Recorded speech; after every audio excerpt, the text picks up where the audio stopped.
Selamat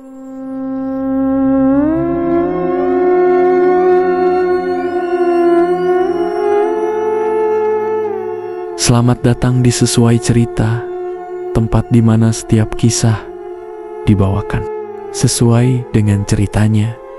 Malam ini, kita akan menyelami kisah kelam berjudul Calon Tumbal Pabrik Gula, karya dari Melanie Ayu.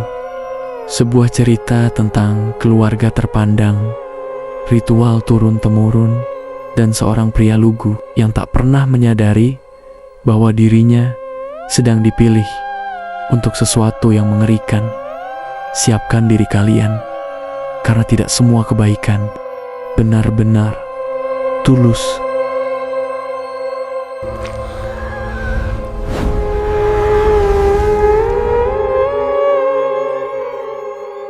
Bah, apa Papa sudah dapat orang yang akan kita tumbalkan untuk tahun ini? Tanya Sri Devi, istri dari pemilik pabrik gula yang bernama Linggar. Linggar menghela napas. Ia meletakkan kedua sendoknya di piring, lalu terdiam, sesaat menatap menu-menu yang ada di hadapannya. Pa, Sri Devi memanggilnya lagi. Linggar menatap istrinya sekilas, lalu tersenyum padanya. Belum, Ma. Tapi Mama tenang saja. Nanti pasti akan segera dapat. Kita tidak bisa sembarangan dalam mencari sesembahan untuk Nyai Wingit. Iya, Pa.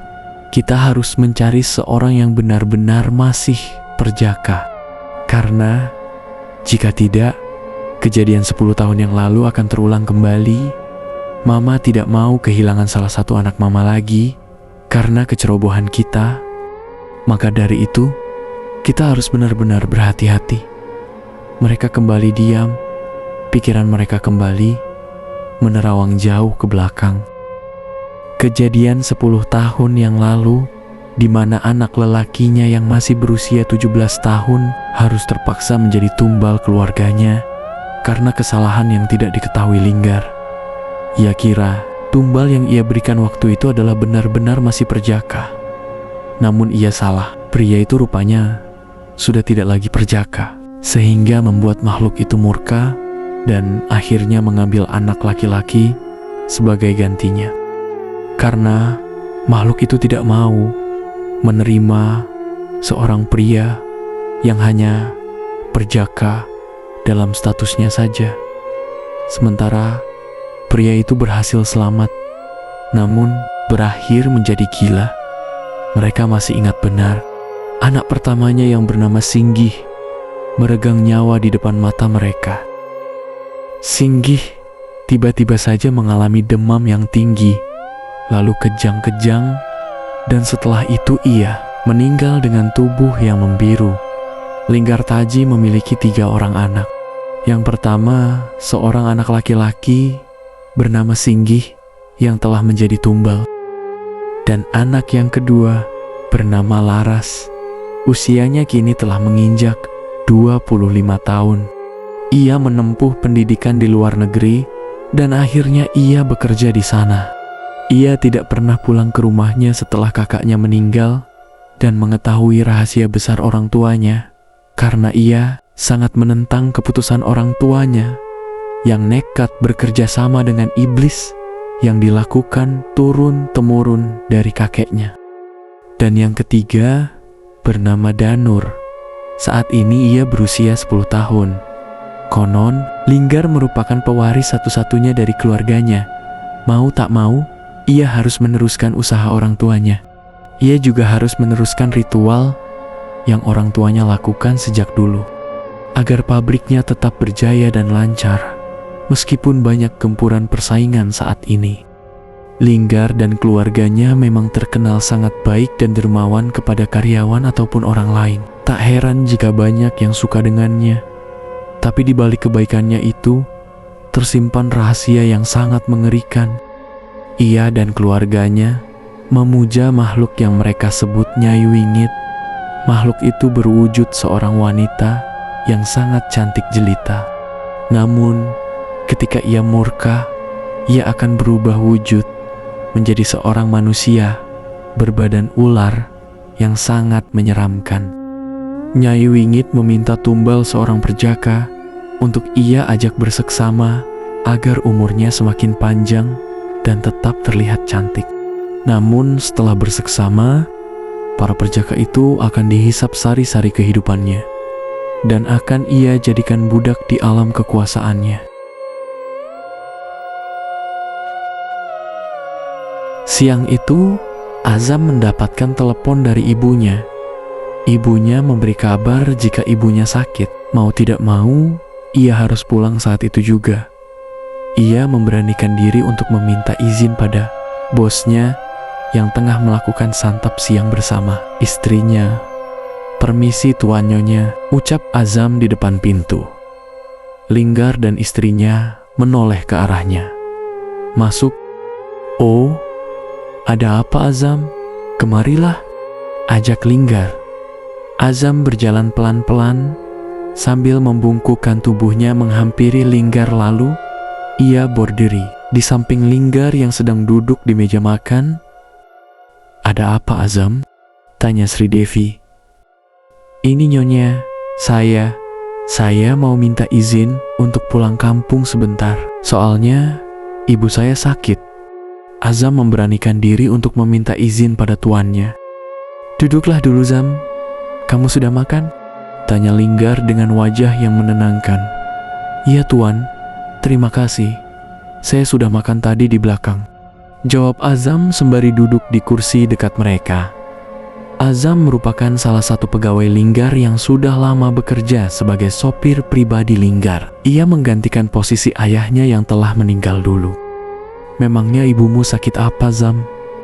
"Anu Nyonya, ibu saya sakit jantung, dia sendirian di rumah. Kakak saya sudah berumah tangga dan tinggal di kota. Jadi mereka tidak bisa mengurus ibu. Saya adalah anak yang paling dekat. Makanya Zam, kamu itu cepat menikah lagi," celetuk Linggar sambil mengusap mulutnya dengan tisu. "Hehe, saya masih trauma Tuan. Saya belum bisa melupakan istri saya," jawab Azam sembari menggaruk-garuk kepalanya. "Memang berat ya Zam, kehilangan orang yang paling kita cintai." "Iya Tuan, apalagi istri saya meninggal setelah selesai akad." Linggar dan Sri Devi saling berpandangan. "Maksud kamu?" Sri Devi bertanya karena penasaran. "Jadi istri saya itu meninggal dunia ketika kami tengah melakukan resepsi pernikahan. Istri saya mengeluh pusing, lalu meminta istirahat. Setelah dibawa ke kamar, istri saya mengerang-erang kepanasan. Tubuhnya merah dan melepuh. Dan tak lama setelah itu, ia meninggal dunia." "Kok bisa seperti itu? Memangnya sakit apa?" "Tidak tahu Nyonya. Kata orang-orang, istri saya terkena santet. Tapi saya dan keluarganya sudah sepakat untuk mengikhlaskan dia. Jadi, urusan itu sudah tidak lagi diperpanjang." "Artinya, meskipun status kamu duda, kamu ini sebenarnya masih perjaka Zam?" tanya Linggar penasaran. Azam menunduk. "Iya Tuan." Linggar dan Sri Devi saling bertatapan, lalu senyum mengembang dari keduanya. Linggar berdiri dan menghampiri Azam. Ia menepuk bahunya berulang kali. "Sabar ya Zam, kami benar-benar tidak tahu jika kejadian seperti itu. Kami terlalu sibuk, jadi tidak sempat menanyakan perihal masa lalumu." "Iya Tuan, terima kasih." "Ya sudah, kamu saya izinkan pulang, urus ibumu dengan baik. Jika ibumu sudah sembuh, baru kamu kembali kemari." Wajah Azam mendadak sumringah. Ia berdiri lalu mengucapkan terima kasih pada Linggar. Saat hendak melangkah pergi, Sri Devi menghentikannya. "Tunggu sebentar Zam." Sri Devi pergi ke kamarnya, lalu kembali membawa bungkusan kertas berwarna coklat. "Ini untukmu dan untuk biaya pengobatan ibumu." Sri Devi memberikan segepok uang yang dibungkus dengan amplop coklat yang tebal. Azam menerimanya dengan tatapan haru dan tangan yang bergetar. Ini apa Nyonya?" "Itu uang, tidak banyak, tapi semoga saja cukup. Semua itu untukmu." Bola mata Azam membulat Ia tidak dapat berkata-kata lagi. Oh ya, bawalah salah satu mobil di garasi itu, Zam. Imbuh Linggar. Azam meraih tangan Linggar dan menciumnya berulang kali. Terima kasih banyak, Tuan. Tuan dan Nyonya sudah sangat baik pada saya. Tidak masalah, Zam. Itu sebagai bentuk penghargaan kami untukmu. Karena kamu sudah bekerja dengan sangat baik selama ini. Mata Azam berkaca-kaca. Ia sangat terharu dengan kebaikan Tuan dan Nyonya itu. Zam, kalau tetangga kamu ada yang mau bekerja di sini, bawa saja. Tapi utamakan yang masih bujangan ya. Ucap Sri Devi. Baik, Nyonya. Kebetulan keponakan saya ada yang menganggur dan butuh pekerjaan. Biar nanti saya tawarkan. Barangkali dia mau. Tidak cuma satu. Sebanyak apapun tidak masalah. Kita akan pekerjaan mereka di pabrik atau di lapangan langsung. Kita butuh banyak pegawai baru. Baik, Tuan. Ya sudah, pulanglah. Hati-hati di jalan. Salam untuk ibumu. Baik, Tuan. Saya permisi dulu. Sri, Devi, dan Linggar tersenyum. Setelah kepergian Azam, Linggar dan Sri Devi duduk kembali di kursi meja makan. Mereka masih terus menatap ke pintu luar, meskipun Azam telah hilang dari pandangannya. Mah, apa kita tumbalkan Azam saja? Tapi aku tidak tega, Pak. Ayah Azam itu sudah sangat baik pada kita. Dia sudah banyak membantu kita. Begitu pula dengan Azam. Anak itu sangat baik dan penurut. Mah, kita kan sudah diingatkan oleh Mediang, orang tuaku dulu, agar kita tidak boleh pakai perasaan dengan para pegawai kita. Lagian, kita sudah sepakat kan, ingin meneruskan ritual ini? Iya, Pak, kamu benar. Kita tidak boleh memakai perasaan dalam hal ini. Jika tidak, bukan hanya kita, tapi anak-anak kita juga akan menghadapi bahaya jika berani bermain-main dengan Nyai Wingit. Maka dari itu, Mah, kita sudah terlanjur mengikuti ritual ini.